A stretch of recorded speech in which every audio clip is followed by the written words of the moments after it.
ಭಾಗ್ಯದ ಬಳೆಗಾರ ಅಂತಕ್ಕಂಥ ಈ ಒಂದು ಜನಪದ ಗೀತೆಯ ಪದ್ಯವನ್ನ ಹಾಡ್ತಾ ಹೋಗ್ತಾ ಇದ್ದೀನಿ. ಈ ಭಾಗ್ಯದ ಬಳೆಗಾರ ಅವನ ವೃತ್ತಿ ಊರೂರಿಗೂ ಬಳೆ ಮಾರ್ತಕ್ಕಂಥದ್ದು. ಮನೆಯವರು ಹಳ್ಳಿಯ ಜನ ಆ ಬಳೆಗಾರನಿಗೆ ಗೊತ್ತಿರುತ್ತೆ. ಆ ಬಳೆ ಮಲಾರದವನಿಗೂ ಮತ್ತು ಊರಿನವರಿಗೂ ಅವಿನಾಭಾವ ಸಂಬಂಧ ಇರುತ್ತೆ. ಅಣ್ಣ ಮುಂದಿನ ವಾರ ಬರೋಣ, ಎಷ್ಟೋ ಸರಿ ಸಾಲವನ್ನು ಕೊಟ್ಟು ಹೋಗ್ತಾ ಇರ್ತಾನೆ. ಮದುವೆ ಸಮಾರಂಭಗಳಲ್ಲಿ ಬಳೆ ಮಲಾರವನ್ನು ಇಟ್ಟು ಪೂಜೆ ಮಾಡಿ ಕಾರ್ಯಕ್ರಮವನ್ನು ಪ್ರಾರಂಭ ಮಾಡ್ತಕ್ಕಂಥ ಒಂದು ವಾಡಿಕೆಯನ್ನು ನಾನು ನೋಡಿದ್ದೀನಿ. ಇತ್ತೀಚೆಗೆ ಈಗಲೂ ಇದೆ ಸಹ. ಅದು ಎಲ್ಲೇ ಛತ್ರದಲ್ಲಿ ಮಾಡಿದ್ರು ಸಹ ಬಳೆ ಶಾಸ್ತ್ರ ಅಂತ ಮಾಡ್ತಾರೆ.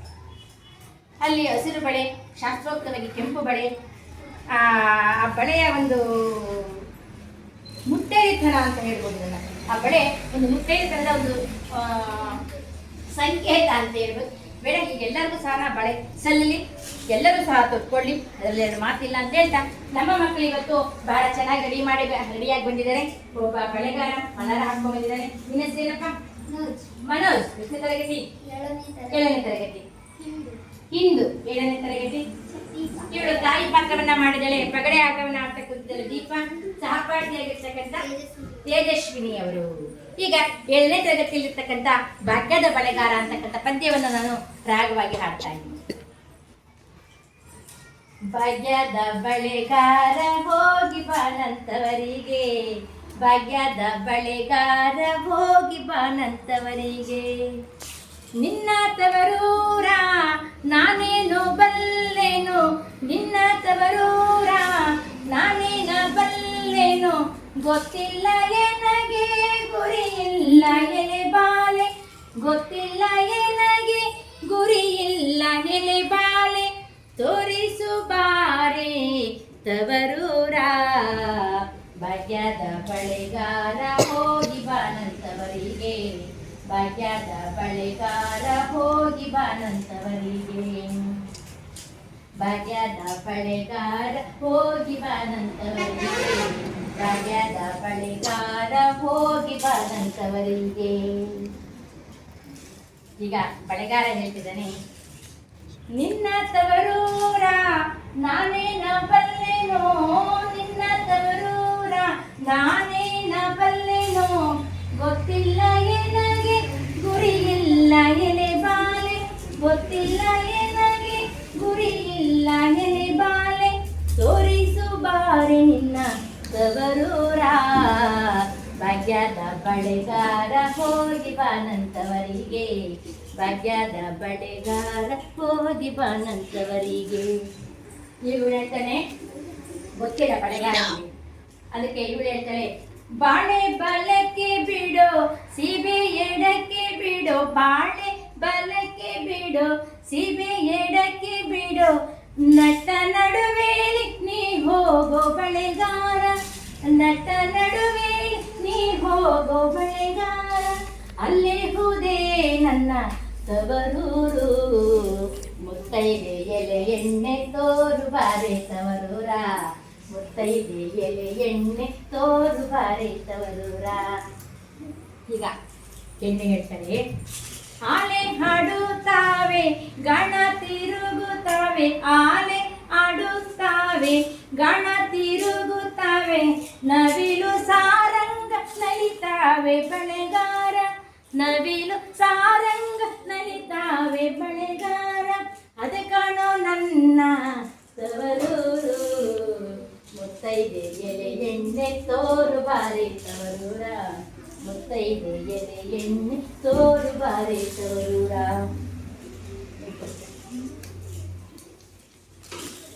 ಹಂಚಿನ ಮನೆ ಕಾಣೋ ಕಂಚಿನ ಕದ ಕಾಣೋ, ಹಂಚಿನ ಮನೆ ಕಾಣೋ ಕಂಚಿನ ಕದ ಕಾಣೋ, ಮಿಂಚಾಡೋ ಬೇರೆಡು ಗಿಳಿ ಕಾಣೋ ಬಳೆಗಾರ, ಮಿಂಚಾಡೋ ಬೇರೆಡು ಗಿಳಿ ಕಾಣೋ ಬಳೆಗಾರ, ಅಲ್ಲಿ ಹೋದೆ ನನ್ನ ತವರೂರು, ಮುತ್ತೈದೆ ಎಲೆ ಎಣ್ಣೆ ತೋರು ಬಾರೆ ತವರೂರ, ಮುತ್ತೈದೆ ಎಲೆ ಎಣ್ಣೆ ತೋರು ಬಾರೆ ತವರೂರ. ಬಳೆಗಾರನಿಗೂ ಮತ್ತು ಒಂದು ಹೆಣ್ಣು ತವರನ್ನು ಹೇಗೆ ಇಷ್ಟಪಡ್ತಾಳೆ ಅಂತಕ್ಕಂಥದ್ದಕ್ಕೆ ಇನ್ನೊಂದು ಸ್ವಲ್ಪ ಹೇಳ್ತಾಳೆ. ಮುತ್ತೈದೆ ಹಟ್ಟಿಲಿ ಮುತ್ತಿನ ಚಪ್ಪರ ಹಾಕಿ, ಮುತ್ತೈದೆ ಹಟ್ಟಿಲಿ ಮುತ್ತಿನ ಚಪ್ಪರ ಚಾಮರ ಹಾಕಿ ನಟ ನಡುವೆಯಲ್ಲಿ ಪರಡೆಯ ಹಾಡುತ್ತಾಳೆ, ನಟ ನಡುವೆಯಲ್ಲಿ ಪರಡೆಯ ಹಾಡುತ್ತಾಳೆ, ಅವಳೇ ಕಣೋ ನನ್ನ ಹಡೆದವ್ವ, ಭಾಗ್ಯದ ಬಳೆಗಾರ ಹೋಗಿ ಬಾನಂತವರಿಗೆ, ಭಾಗ್ಯದ ಬಳೆಗಾರ ಹೋಗಿ ಬಾನಂತವರಿಗೆ, ಮುತ್ತೈದೆಗೆ ಎಣ್ಣೆ ತೋರು ನೆರೆತವರೂರ, ಮುತ್ತೈದೆಗೆ ಎಣ್ಣೆ ತೋರು ಬಾರೆತವರೂರ. ಈಗ ಬಳೆ ಎಂತೆಂಥ ಬಳೆಯನ್ನ ಬಳೆಗಾರ ತಂದವನಿ, ಅವನಿಗೆ ಆ ತಾಯಿಗೆ ಯಾವ್ಯಾವ ಇಷ್ಟ ಬಳೆ ಎಂಬುದಕ್ಕೆ ಆ ಬಳೆಯನ್ನ ತನ್ನ ತಾಯಿ ಯಾವ ಯಾವ ಬಳೆಗಳನ್ನು ತೊಡ್ತಾ ಇದ್ದು ಅನ್ನೋದನ್ನ ಗಂಡನ ಮನೆಗೆ ಬಂದಿರತಕ್ಕಂಥ ಹೆಣ್ಣು ಹೇಳ್ತಾ ಇದ್ದಾಳೆ. ಅಚ್ಚ ಕೆಂಪಿನ ಬಳೆ ಹಸಿರು ಗೀರಿನ ಬಳೆ, ಅಚ್ಚ ಕೆಂಪಿನ ಬಳೆ ಹಸಿರು ಗೀರಿನ ಬಳೆ, ನನ್ನ ಹಡೆದವ್ಗೆ ಬಲು ಹಾಸೆ ಬಳೆಗಾರ, ನನ್ನ ಹಡೆದವ್ಗೆ ಬಲು ಹಾಸೆ ಬಳೆಗಾರ, ಕೊಂಡೋಗೋ ನನ್ನ ಸವರಿಗೆ, ಮುತ್ತೈದೆ ಎಲೆ ಎಣ್ಣೆ ತೋರು ಬಾರೆತವರೂರ, ಮುತ್ತೈದೆ ಎಲೆ ಎಣ್ಣೆ ತೋರು ಬಾರೆತವರೂರ, ಭಾಗ್ಯದ ಬಳೆಗಾರ ಹೋಗಿ ಬಾನಂತವರಿಗೆ, ಭಾಗ್ಯದ ಬಳೆಗಾರ ಹೋಗಿ ಬಾನಂತವರಿಗೆ. ಇಲ್ಲಿ ನೋಡಿ, ಅಲ್ಲಿ ಪಗಡೆಯನ್ನ ಹಾಡ್ತಾ ಇದ್ದಾರೆ. ಇನ್ನು ಬೀಸಾಕಲು ಬೇರೆ ಇರೋವು, ಬೀಸ್ತನು ಹೇಳ್ತಕ್ಕಂಥ ಹಾಡುಗಳಿದ್ದು. ಬೀಸ್ತಾ ಕುಟ್ಟೋದು ಬೀಸೋದು ಬಹಳ ಇತ್ತು. ಇತ್ತೀಚಿನ 1970-80ವರೆಗೂ ಸಹ ನಮ್ಮ ಕಡೆ ಬೀಸ್ತಲೇ ಇದ್ದು ಕುಡ್ತಲೇ ಇದ್ದರು. ಆ ಬೀಸ್ಬೇಕಾದ್ರೂ ಹಾಡು ಹೇಳೋರು. ಒಂದು ಜನಪದ ಗೀತೆನೇ ಇತ್ತಲ್ಲ, ಒಂದು ಜನಪದ ಗೀತೆ ಇತ್ತು. ಕಲ್ಲಮ್ಮ ಏ ತಾಯಿ ಮೆಲ್ಲಮ್ಮ ರಾಗಿಯ, ಜಲ್ಲ ಜಲ್ಲಾನೆ ಊದೂರಮ್ಮ ಕಲ್ಲಮ್ಮ, ಜಲ್ಲಾನೆ ಜಲ್ಲಾನೆ ಉದುರಮ್ಮ ನಾನಿನಗೆ, ಬೆಳ್ಳಾದ ರತಿಯ ಬೆಳಗೇನು ನಿಂಬಿಯ. ಅವು ಬೀಸ್ತಕ್ಕಂಥ ಪದಗಳು ಭಾಳ ಚೆನ್ನಾಗಿರ್ತಕ್ಕಂಥ ಜನಪದ ಗೀತೆ. ಮಕ್ಕಳಿಗೆ ಇದು ಮುಟ್ಟಬೇಕು ಹೋಗಿ. ಇಲ್ಲಿ ತಾಯಿ ಮತ್ತು ತವರು, ತಾಯಿ ಮತ್ತು ತವರಿಗೆ ಸಂಬಂಧಪಟ್ಟ ಅನೇಕ ಜನಪದ ಗೀತೆಗಳನ್ನು ನಾನು ಕಾಣ್ತಾ ಹೋಗ್ತೀನಿ. ಆ ತವರು ಮತ್ತು ತಾಯಿಯನ್ನು ಎಷ್ಟು ಹೊಗಳಿದ್ರು ಸಾಲದು ಅಲ್ವಾ ಅಂತಕ್ಕಂಥ ಹಾಡನ್ನ, ಜನಪದ ಗೀತೆ ಅಂತಕ್ಕಂಥ ಈ ಭಾಗ್ಯದ ಬಳೆಗಾರ ಈ ಹಾಡು ತುಂಬ ಅದ್ಭುತವಾಗಿ ಮೂಡಿ ಬಂತು.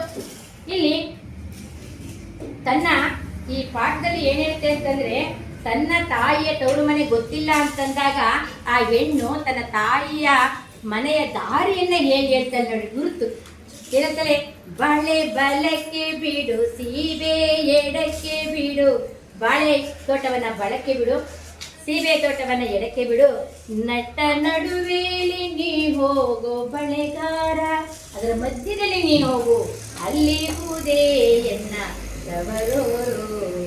ಮತ್ತೆ ಆಲೆ ಆಡುತ್ತಾವೆ, ಗಾಣ ತಿರುಗುತ್ತಾವೆ, ಆಲೆ ಮನೆ ಅಂತ ಕರೆಯೋದು ನಾನು ನೋಡಿದ್ದೆ ನಮ್ಮೂರಲ್ಲಿ. ಅಲ್ಲಿ ಕಬ್ಬನ್ನ ಬೆಳೆಯೋರು. ಈಗಿನ ಕಾಲದಂಗೆ ಕೈಗಾರಿಕೆಗಳು ಫ್ಯಾಕ್ಟ್ರಿಗಳು ಇರಲಿಲ್ಲ. ಒಂದು ದೊಡ್ಡ ಕಬ್ಬಿಣದ್ದು ಒಂದು ತಟ್ಟೆ ಇದ್ದಂಗಿತ್ತು ಈ ಮನೆ ಆಗಲ್ಲ, ಇದು ಸ್ಕೂಲ್, ಇದು ರೂಮ್ ಆಗಲ್ಲ. ಅಲ್ಲಿ ಎತ್ತುಗಳನ್ನು ಹೂಡಿ ಅಲ್ಲಿ ರಸವನ್ನು ತೆಗಿತಾ ಇದ್ರು. ಆಮೇಲೆ ಪಾಕ ಮಾಡೋರು, ಬೆಲ್ಲ ಮಾಡೋರು, ಎಲ್ಲವನ್ನು ನೋಡಿದ್ದೆ ಸುಮಾರು. ನಾನು ಆ ತಟ್ಟೆ ಇನ್ನೂ ಇತ್ತು ಅಲ್ಲಿ ಕಬ್ಬಿಣದ್ದು. ಅಲ್ಲಿ ಆಲೆ ಮನೆ ಅಂತ ಕರೀತಾರೆ. ನಿಮ್ಗೆ ಒಂದು ಪಾಠದಲ್ಲಿ ಬಂದಿದೆ ನೋಡಿ, ಆಲೆ ಮನೆ ಅಂತ. ಚೀಲಸೆಟ್ಟಲ್ಲಿ ನಮ್ಮ ಟೀಚರ್ ಅಂತಕ್ಕಂಥ ಪಾಠದಲ್ಲಿ ಆಲೆ ಮನೆಗೆ ಪಡ್ಕೊಂಡು ಹೋಗ್ತಿದ್ರು ಎತ್ತುಗಳಂತ. ಮತ್ತೆ ನವಿಲು ಸಾರಂಗ ನಲಿತಾವೆ ಬೆಳೆಗಾರ. ನವಿಲು ಮತ್ತು ಸಾರಂಗ ಅಂತಕ್ಕಂಥ ಪಕ್ಷಿಗಳು ನಮ್ಮ ಮನೆ ಮುಂದೆ ಆಡ್ತಾ ಇರ್ತವೆ. ಅದೇ ಕಾಣೋ ನನ್ನ ತವರೂರು, ಮುತ್ತೈದೆ ಎಲೆ ಎಣ್ಣೆ ತೋರು ಬಾರೆ ತವರೂರ, ಮುತ್ತೈದೆ ಎಲೆ ಎಣ್ಣೆ ತೋರು ಬಾರೆ ತವರೂರ. ಆಮೇಲೆ ಆ ಮನೆಯ ಸೌಂದರ್ಯವನ್ನ ಹೆಂಗೆ ಹೇಳಿರು ನೋಡು, ಆಡು ಭಾಷೆಯಲ್ಲಿ ಬಂದಿರ್ತಕ್ಕಂಥ ಹಾಡು. ಎಂಚಿನ ಮನೆ ಕಾಣೋ ಕಂಚಿನ ಕದ ಕಾಣೋ, ಎಂಚಿನ ಮನೆ ಕಾಣೋ ಕಂಚಿನ ಕದ ಕಾಣೋ, ಮಿಂಚಾಡೋ ವೆರೆಡು ಗಿಳಿ ಕಾಣೋ ಬಳೆಗಾರ. ಆ ಕಡೆ ಮಿಂಚಿನಂತೆ ಆಡ್ತಕ್ಕಂಥ ಗಿಳಿಗಳು ಎರಡಿರವೆ, ಅಲ್ಲಿ ಹೋದೆ ನನ್ನ ತವರೂರು. ಮತ್ತೆ ಮುತ್ತೈದೆ ಹಟ್ಟಿಲಿ ಮುತ್ತಿನ ಚಪ್ಪರ ಹಾಕಿ ಆ ಆ ಹಿಂದೆ ಬಹಳ ಬಡತನ ಇದ್ರೂ ಸಹ ಆ ವರ್ಣನೆ ನೋಡಿ, ಎಂತಹ ಚಪ್ಪರ, ಮುತ್ತಿನ ಚಪ್ಪರ ಹಾಕಿದ್ದಾರೆ ನಮ್ಮ ಮನೆ ಮುಂದೆ. ಮುತ್ತೈದೆ ಹಟ್ಟಿಲಿ, ಹಿಂದಿನ ಕಾಲದಲ್ಲಿ ಹಟ್ಟಿ ಅಂತ ಕರೆಯೋರು, ಹಟ್ಟಿ ಅಂತ ಕರೆಯೋರು, ಹಟ್ಟಿ, ಆ ವಟ್ಟಿ ಈ ವಟ್ಟಿ ಅಂತ ಕರೆಯೋರು, ನಾನು ಅದನ್ನು ಹೇಳೋದಿಲ್ಲ, ಹಟ್ಟಿ ಅಂತಲೇ ಕರೆಯೋದನ್ನ. ಹಟ್ಟಿಲಿ ಅಲ್ಲಿ ಮುತ್ತೈದೆ ಹಟ್ಟಿಲಿ ಮುತ್ತಿನ ಚಪ್ಪರ ಹಾಕಿ ನಟ ನಡುವೆಲಿ ಪಗಡೆಯ ಹಾಡುತ್ತಾಳೆ. ಯಾರು? ತಾಯಿ. ಅವಳೇ ಕಾಣೋ ಎನ್ನ ಅಡೆದವ್ವ. ಎಷ್ಟು ಒಂದು ಏರಿಳಿತ, ಒಂದು ಶೈಲಿ, ಒಂದು ದಾಟಿ, ಒಂದು ಅರ್ಥ. ಇದನ್ನೇನು ವಿಮರ್ಶೆ ಮಾಡೋಂಗಿಲ್ಲ. ಈ ಪದ್ಯನ ಆಡು ಭಾಷೆಯಲ್ಲೇ ಇದೆ. ಪದ್ಯ ಹೇಳಿದ್ರೆ ಸಾಕು ನಿಮಗೆಲ್ಲ ಅರ್ಥಾರೆ ಆಗುತ್ತೆ. ಆಮೇಲೆ ಆ ಬಳೆ ಬಹಳ ಶ್ರೇಷ್ಠವಾಗಿರ್ತಕ್ಕಂಥದ್ದು. ಇಂದಿನ ಕಾಲದಲ್ಲಿ ಯಾರು ಬರೆ ಕೈಯಲ್ಲಿ ಇದ್ದು ನಾನು ನೋಡೇ ಇಲ್ಲ. ಹಬ್ಬಗಳು ಬಂದ್ರೆ ಮನೆಗೆ ನೆಂಟರು ಬಂದವರಂದ್ರೆ ಏನ್ ಮಾಡೋದು ಗೊತ್ತಾ, ಅಕ್ಕ ಬಳೆ ಕಟ್ಕೊಂಡ್ರಕ್ಕ ಅನ್ನೋದು. ಅದೊಂದು ಸಂಪ್ರದಾಯ ಆಗಿತ್ತು. ಒಂದು ಜಾತ್ರೆಗೆ ಹೋದ್ರೆ ಫಸ್ಟ್ ಬಂದಿರ್ತಕ್ಕಂಥ ಹೆಣ್ಮಕ್ಳನ್ನೆಲ್ಲ ಕರ್ಕೊಂಡೋಗಿ ಬಳೆ ಕಟ್ಕೊಳ್ರಿ, ಬಳೆ ಕಟ್ಕೊಳ್ರಿ ಅನ್ನೋದು. ಈಗ ಬಳೆ ಹಾಕುವ ಮಹಿಳೆಯರೇ ಕಡಿಮೆ ಆಗ್ತಾ ಇದ್ದಾರೆ ಅನಿಸ್ತಾ ಇದೆ. ಬಳೆ ಕಟ್ಕೊಳ್ರಿ, ಜಾತ್ರೆ ಹೋದ್ರೆ ಬಳೆ, ಹಬ್ಬ ಬಂತಂದ್ರೆ ಆ ಮಲಾರ ಹಾಕೊಂಡು ಊರಾಗೆಲ್ಲ ಅಡ್ಡಾಡೋರು. ಒಬ್ಬ ವ್ಯಕ್ತಿ, ಕಾಯಂ ವ್ಯಕ್ತಿ, ಬಳೆ ಮಲಾರ ಮಾರೋರು. ಆಯ್ತು ಡಿಮ್ಯಾಂಡು ಅನ್ನೋ ಬರೋಣ ನಮ್ಮನೆಗೆ. ಆ ಬಂದಂಥ ಬಳೆ ಮಲಾರನಿಗೆ ಕಾಯಿ ಒಡಕಿ ಬಳೆಗಳಿಗೆಲ್ಲ ಪೂಜೆ ಮಾಡಿ ಪ್ರಾರಂಭ ಮಾಡೋಣ. ಅದೊಂದು ಎಷ್ಟು ಚೆನ್ನಾಗಿತ್ತು ಸಂಪ್ರದಾಯಗಳು ಅಂತಂದ್ರೆ, ಅಚ್ಚ ಕೆಂಪಿನ ಬಳೆ, ಹಸಿರು ಗೀರಿನ ಬಳೆ, ಎನ್ನ ಹಡೆದವ್ಗೆ ಬಲು ಹಾಸೆ ಬಳೆಗಾರ, ಕೊಂಡೋಗೋ ನನ್ನ ಸವರಿಗೆ ಭಾಗ್ಯದ ಬಳೆಗಾರ, ಹೋಗಿ ಬಾನಂತವರಿಗೆ, ಭಾಗ್ಯದ ಬಳೆಗಾರ, ಹೋಗಿ ಬಾನಂತವರಿಗೆ. ಮಕ್ಕಳೇ, ಬಹಳಷ್ಟು ಜನಪದ ಗೀತೆಗಳು ಇತ್ತೀಚೆಗೆ ನಾನು ನೋಡ್ತಕ್ಕಂಥ ಏನಪ್ಪ ಅಂದ್ರೆ, ಜನಪದ ಗೀತೆಗಳು ಕಡಿಮೆ ಆಗ್ತಾ ಇದಾವ, ಕಡಿಮೆ ಆಗ್ಬಿಡ್ತಾವೇನೋ ಅಂತ ಅನ್ನಿಸುತ್ತೆ. ನಾನು ಸರಿನಾ?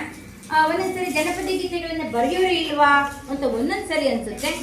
ನಾನಂತೂ ನಮ್ಮ ಮಕ್ಕಳಿಗೆ ಜನಪದ ಗೀತೆಗಳು ಎಷ್ಟೋ ಸರಿ ಕಳೆದ ಈ ಶಾಲೆ ಬಂತಿಗೂ ಫೈಲ್ ಮಾಡ್ತಲೇ ಇದ್ದೀನಿ. ಜನಪದ ಗೀತೆ ಫೈಲ್ಗಳು ಆಡಿಸ್ತಲೇ ಇರ್ತೀನಿ. ಸಾಂಸ್ಕೃತಿಕ ಕಾರ್ಯಕ್ರಮ ಇದೆ, ಜನಪದ ಗೀತೆ ತುಂಬ ಚೆನ್ನಾಗಿ ಆಡಿಸಿದ್ದೀನಿ. ಮತ್ತು ಜಿಲ್ಲಾ ಮಟ್ಟಕ್ಕೆ ಹೋಗುವ ಅನೇಕ ಮಕ್ಕಳು ಹೋಗಿದ್ದಾರೆ ಜನಪದ ಗೀತೆಗಳನ್ನು ಹಾಡಲಿಕ್ಕೆ ಅಂತ ಹೇಳ್ತಾ, ಈ ಜನಪದ ಗೀತೆಗಳನ್ನ ಎಷ್ಟು ಹೊಗಳಿದ್ರು ಸಾಲದು ಅಂತ ಹೇಳ್ತೀನಿ. ಇದು ಆಸು ಒಕ್ಕಾಗಿರ್ಬೇಕಾಗುತ್ತೆ. ಹಳ್ಳಿಗಳಲ್ಲಿ ಜಾಸ್ತಿ ಕಾಣ್ತಾ ಹೋಗ್ತಾ ಇದೀವಿ. ಮಕ್ಕಳು ನೀವೆಲ್ಲರೂ ಸಹ ಆ ಜನಪದ ಗೀತೆಗಳನ್ನ ಕಲಿತು ಹಾಡೋದನ್ನ ಕಲ್ತ್ಕೋಬೇಕು ಮಕ್ಕಳೇ. ಅದಕ್ಕೆ ನಾನು ನಿಮ್ಗೊಂದು ಪ್ರಾಜೆಕ್ಟ್ ಕೊಟ್ಟಿದ್ದೀನಿ. ಈಗಾಗಲೇ ಕೊಟ್ಬಿಟ್ಟಿದ್ದೀನಿ ಅಲ್ವಾ? ಪ್ರತಿಯೊಬ್ಬರು ಒಂದೊಂದು ಜನಪದ ಗೀತೆ ಬರ್ಕೊಂಡು ಬರಬೇಕು. ಅವರು ಇಲ್ಲಿ ನಿಂತ್ಕೊಂಡು ಹಾಡಬೇಕು. ಅದನ್ನೆಲ್ಲ ಸೇರಿ ಒಂದು ಜನಪದ ಗೀತೆ ಪುಸ್ತಕ ಅಂತ ಮಾಡ್ತೀವಿ. ಅದೆಲ್ಲ ಮಕ್ಕಳೇ ಅಂತ ಹೇಳ್ತಾ ಈ ಒಂದು ಜನಪದ ಗೀತೆ ಭಾಗ್ಯದ ಬಳೆಗಾರ ಅಂತಕ್ಕಂಥ ಪದ್ಯ ಭಾಗವನ್ನು ಮುಗಿಸ್ತಾ ಇದ್ದೀನಿ.